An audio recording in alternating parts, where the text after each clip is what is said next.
നമസ്കാരം, പ്രവാസി മലയാളിയിലേക്ക് സ്വാഗതം. പിണറായി വിജയൻ സർക്കാർ ഭരണത്തിലെത്തിയതിനു ശേഷമുള്ള അവസാന ബജറ്റ് ഇന്നാണ്. സർക്കാരിന്റെ 6ാമത്തെ ബജറ്റാണ് ധനമന്ത്രി തോമസ് ഐസക് അവതരിപ്പിക്കുന്നത്.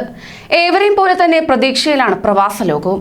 കൊറോണ വ്യാപനത്തിന് പിന്നാലെ തൊഴിൽ നഷ്ടമായി നാട്ടിലേക്ക് മടങ്ങിയ മലയാളികളുടെ പുനരധിവാസത്തിന് സമഗ്രമായ പദ്ധതി സംസ്ഥാന ബജറ്റിൽ പ്രഖ്യാപിക്കുമെന്നതിനാലാണ് പ്രവാസികൾ ഉറ്റുനോക്കുന്നത്.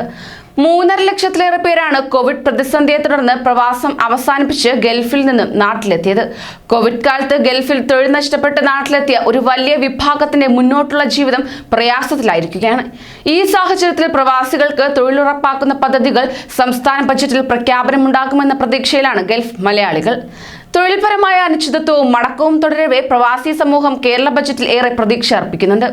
ആകർഷകമായ പുനരധിവാസ പദ്ധതി, കുറഞ്ഞ പലിശയിൽ സംരംഭങ്ങൾ ആരംഭിക്കാനുള്ള ധനസഹായം, മെച്ചപ്പെട്ട ഇൻഷുറൻസ് പദ്ധതി, തിരിച്ചെത്തിയവരിൽ വൈദഗ്ധ്യമുള്ളവരെ ഉൾപ്പെടുത്തിയുള്ള സംരംഭങ്ങൾ ഉൾപ്പെടെ പ്രവാസ ലോകം പല നിർദ്ദേശങ്ങളും മുന്നോട്ട് വച്ചിട്ടുണ്ട്. 90 കോടിയാണ് കഴിഞ്ഞ ബജറ്റിൽ മന്ത്രി ഡോക്ടർ തോമസ് ഐസക് പ്രവാസികൾക്കായി മാത്രം നീക്കിവെച്ചത്. പുനരധിവാസവുമായി ബന്ധപ്പെട്ട സാന്ത്വനം പദ്ധതിക്കാണ് ഇതിൽ 27 കോടിയും നീക്കിവെച്ചത്. പ്രവാസി ക്ഷേമനിധിക്ക് 9 കോടിയും വകയിരുത്തി. ചെറുകിട സംരംഭങ്ങൾ തുടങ്ങാൻ 18 കോടി മാറ്റിവെച്ച നടപടി വലിയ സ്വീകാര്യത നേടിയിരുന്നു.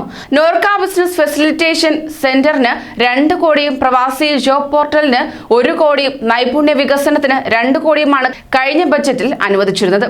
ഇടത് സർക്കാർ ആവിഷ്കരിച്ച ലോക കേരള സഭയ്ക്ക് 12 കോടി എന്ന ഉയർന്ന തുക നീക്കിവെച്ചത് വ്യാപക വിമർശനത്തിനും ഇടയാക്കിയിരുന്നു. അതോടൊപ്പം തന്നെ കോവിഡ് പശ്ചാത്തലത്തിൽ കയ്യിലൊന്നുമില്ലാതെ തിരിച്ചെത്തുന്ന ഗൾഫ് കുടുംബം പട്ടിണിയാകാതിരിക്കാൻ പുനരധിവാസ പാക്കേജ് കൂടിയേ തീരുവെന്നാണ് പ്രവാസികളുടെ പ്രധാന ആവശ്യം.